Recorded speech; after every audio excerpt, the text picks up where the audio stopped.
Anda kembali di Dua Sisi, pemirsa. Saya akan langsung berbincang dengan Mas Ken Setiawan. Ken Setiawan ini adalah mantan Korwil Pondok Pesantren Al Zaitun ya. Mas Ken?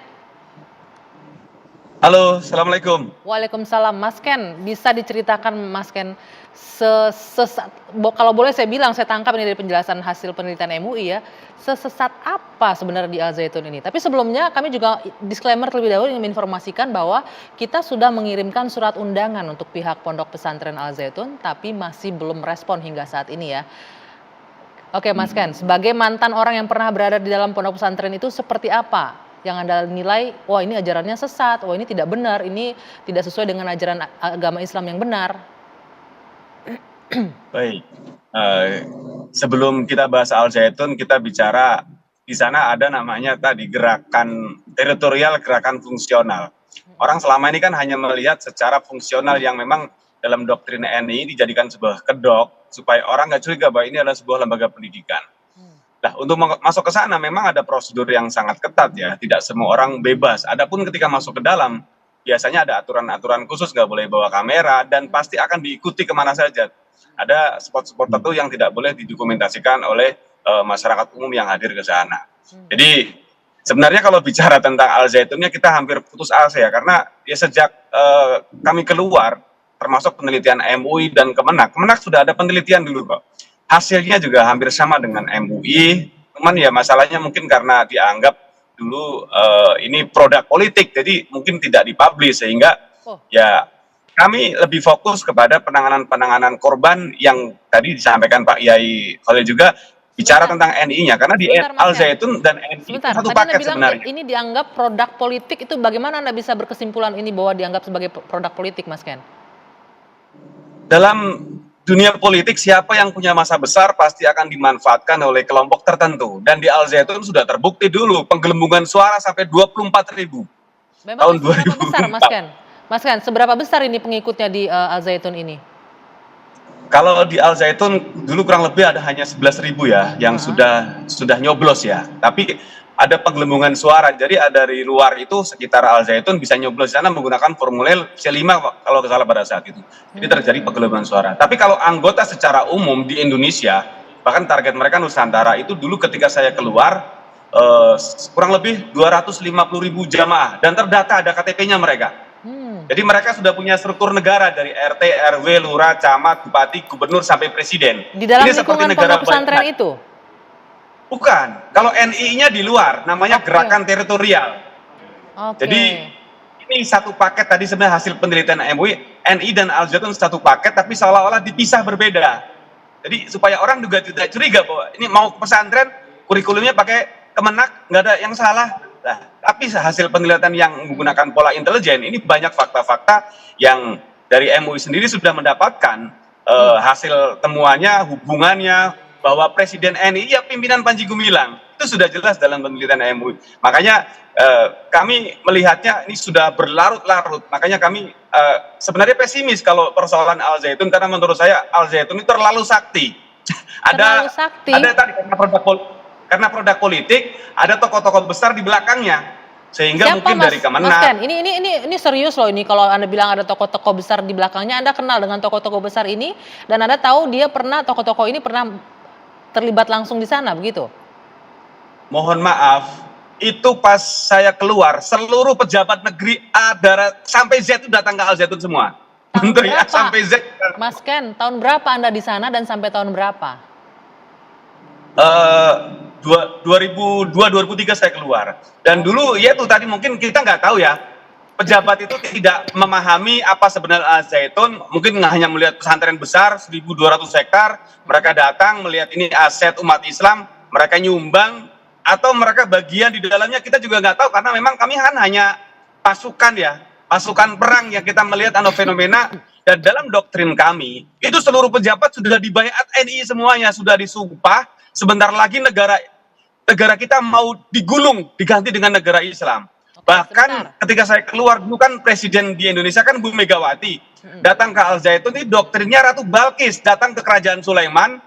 Al Zaitun seperti kerajaan Sulaiman, nanti Bu Megawati menyerahkan tahtanya kepada Panji Gumilang. Nah itu doktrin kepada kami dulu, dan itu masuk.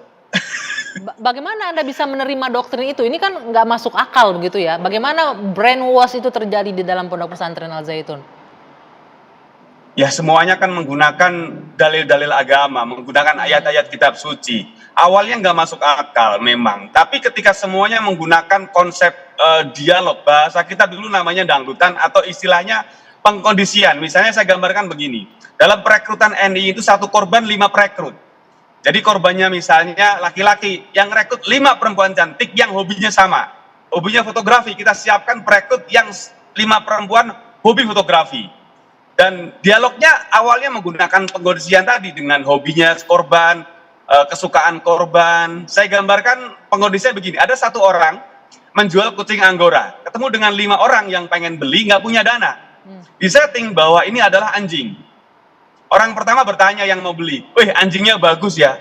Yang punya kucing Anggora menjawab, ini bukan anjing, tapi kucing Anggora. Nah, orang kedua bertanya, berapa harganya? Orang ketiga, keempat, kelima mengatakan bahwa ini adalah anjing. Akhirnya yang punya kucing ragu, jangan-jangan ini anjing. Karena semua mengatakan bahwa ini adalah anjing. Padahal faktanya ini kucing. Nah ini faktanya ngeri. Hoax yang diulang terus-menerus akan tersugesti menjadi sebuah kebenaran. Nah, di sana menggunakan seperti itu. Apalagi tadi doktrin tentang konsep masalah sholat lebih mudah. Sholat itu bukan dilarang, tapi belum diwajibkan karena menganggap negara Republik Indonesia itu masih Mekah. Hukumnya jahiliyah, Pancasila, Tauhid. Jadi sebelum negara Islam menang atas Republik Indonesia, itu belum diwajibkan sholat yang 5 waktu. Jadi tidak ada yang sholat 5 waktu, Mas Ken, tidak ada yang sholat 5 waktu dalam pesantren itu? Sholat itu boleh-boleh saja, terutama kalau ada tamu, supaya orang nggak curiga. Tapi dalam doktrinnya sholat belum diwajibkan, karena Indonesia masih fase Mekah atau fase masa jahiliyah, jadi belum tegak hukum Islam. Satu lagi, tadi hasil penelitian MUI menyebutkan ini konsep zakatnya memaksa begitu ya. Sepanjang pengalaman Anda di sana bisa menggambarkan nggak seperti apa pemaksaan pengumpulan dana mungkin atau zakat di sana? Ya, zakat itu kalau di NII itu ayatnya sodakoh, ambillah sodakoh. Jadi ya ada target 9 pos keuangan yang harus dipenuhi.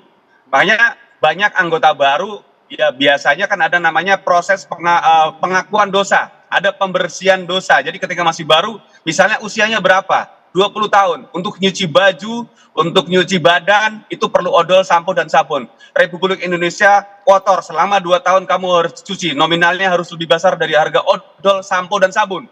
Ada yang 10 juta, 50 juta, bahkan ada seorang mahasiswa yang nipu orang tuanya. Ini untuk berinfak membersihkan diri, nipu 300 juta, padahal ini adalah skenario. Jadi dibilang ke orang tuanya bahwa dia mecahin alat-alat laboratorium kampus, temannya telepon, ngaku sebagai dosen telepon, mengatakan ke orang tuanya bahwa anaknya mecahin alat laboratorium kampus nilainya 300 juta. Orang tuanya percaya karena anaknya ngaku, temannya ngaku, bapak dari kampus dosen juga ngaku, akhirnya orang tua jual aset senilai 300 juta, datang ke kampus, ini di kampus UGM Yogyakarta. Itu apakah betul Pak dosen? Anak saya mecahin alat tersebut. Ini sudah saya siapkan gantinya. Jawaban Pak dosen mengatakan, membuat ibunya hampir pingsan karena menurut Pak dosen anaknya sudah drop out, masuk ke kelompok NI Al Zaitun, dan anaknya sekarang menjadi DPO di kampus karena ngerekrut kawan-kawannya. Jadi padahal menurut orang tuanya ini anaknya tadi ditelepon masih di kampus kok, gitu kan. Kata Pak dosen, kalau memang di kampus ketemu dengan saya di ruangan, mari kita ketemu. Ditelepon di depan Pak dosen. Baik Mas Ken, yang saya tangkap jadi luar biasa ya bagaimana proses pencucian otak yang berlangsung di situ, Babe Haikal. Ini kalau kita lihat kan MUI sudah bergerak sebenarnya, dan Kementerian Agama sebenarnya juga sudah bergerak, tapi faktanya dari 2002 sampai sekarang, bahkan sampai viral lagi, itu pondok pesantren masih beroperasional. Jadi begini, pertama saya sampaikan terutama kepada siapa yang tadi ke Kementerian Agama yang ada di sana itu? Prof Waryono. Bukan, yang ada di sana, lokasi, Pak Mulyadi yang tadi memanggil ya? Panji dengan Betul, keputusan Syekh Muhammad gitu. Mulyadi, kepala. Nah begini, jadi kalau Anda masih hanya bicara soal soft, hanya bicara soal wanita menjadi khotib, itu mainnya kurang jauh dan pengetahuannya sangat picik. Ini udah lama terjadi gitu loh. Terus pemerintah melakukan pembiaran karena kita tahu ada tokoh-tokoh nggak usah pakai sembunyi, kan di belakang udah di TikTok, di Facebook, di Twitter, tokoh-tokoh itu sekarang lagi dimunculkan kembali. Cuman saya tidak menyebut karena saya menduga dahulu mereka belum tahu. Dahulu mereka dibohongin oleh pimpinan pondok begitu. Sebagaimana yang telah dilakukan. Jadi saya sangat apresiasi dengan TV One yang menghadirkan ini dan mohon ditindaklanjuti kalau sudah tahu seperti ini. Bagaimana? Coba tanya itu mantan-mantan satpam, mantan-mantan murid, mantan-mantan guru yang dikeluarkan 116 orang pada waktu itu rame-rame. Panggil mereka, tanya mereka apa yang terjadi. Bagaimana model baiatnya, bagaimana model sumpahnya. Jadi kalau cuma bicara soal soft, soal ini masih kulitnya gitu loh. Dan saya nggak habis pikir, kok berani di Indonesia menyanyikan lagu Avenue Salam Alaikum. Itu Avenue itu we bring dalam bentuk pasten jadi we brought. Kami itu datang membawa Shalom Alaikum. Itu setahu saya itu dinyanyikan dalam rangka ibadah mereka Yahudi. Okay. Yang kedua, lagu itu dinyanyikan ketika misalnya sudah mau makan malam dalam perayaan besar. Yang ketiga, lagu itu dinyanyikan untuk kegiatan yang dimulai yaitu Freemason. Nah, itu semua dilarang. Itu semua dilarang di negara kita gitu. Oke, baiklah. Katakanlah pada 2002 itu mungkin karena belum ada media sosial yang masif seperti sekarang, nggak viral, jadi orang nggak notice, nggak tahu ya, Ustadz ya. Nah sekarang sudah rame nih. Tadi saya tertarik nih, Anda menyebutkan pembiaran oleh pemerintah. Saya mau ke Prof Waryono dulu. Prof, ini cukup keras nih kalau disebutkan oleh Pak Haikal Hasan bahwa ini pembiaran oleh pemerintah. Apakah benar demikian adanya jadinya? Ya, Mbak Anggi, seperti tadi disampaikan Mas Ken, kemudian juga Babe Haikal ya, ini bukan melulu persoalan Kementerian Agama. Kalaupun boleh disebut tadi gitu ya, Mas Ken juga menyebut ya, dan boleh juga tadi Pak Babe Haikal menyebut, boleh jadi para pejabat negara yang hadir itu tidak tahu. Maka hari ini gitu ya, kita Kementerian Agama mengumpulkan informasi selengkap-lengkapnya dari berbagai pihak dan juga kami mohonkan juga dari kementerian lembaga lain gitu ya, terutama para tokohnya, para pimpinannya untuk bagaimana kita bersama-sama membuat kebijakan yang padu terkait dengan hal ini.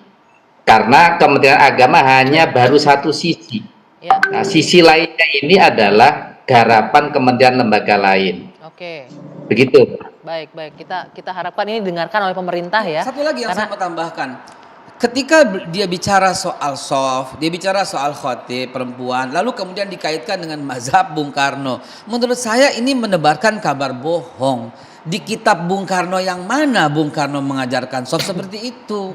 Bung Karno tokoh besar proklamator. Kalau mazhab yang kita tahu, mazhab Imam Syafi'i, salah satu patokan kitabnya kitab Al-Um, ada diajarkan berbagai fikih Syafi'i. Mazhab Imam Maliki ada kitabnya Al-Muwatta. Nah ini kok lancang sekali berkata mazhabnya Bung Karno. Apa ingin berlindung dari hal itu? Oke, Mbak Anggi, nanti kita saya ini khotib, saya ini dai dengan jadwal rata-rata 100 masjid per bulan. Itu keresahan di bawah itu udah kelihatan. Ini siapa mereka, kenapa didiamkan. Ternyata begitu dibuka lagi di arsip, sejak tahun 2002 fatwa MUI telah menyatakan dengan lengkap bahwa ini sesat. Ini gitu sesat. ya? Dan Kementerian Agama jangan ngumpet-ngumpet, juga ada penelitian pada tahun yang sama. Kenapa sekarang mesti mau masuk lagi, mau lihat lagi? Sudah ada Pak Waryono bahwa penelitiannya dilakukan oleh Kemenak. Kenapa tidak itu diperdalam aja begitu ya, jangan seolah-olah baru mau masuk lagi. Nanti Pak Prof Waryono ditanggapi, kita harus jeda dulu sejenak. Dua sisi kembali sesaat lagi.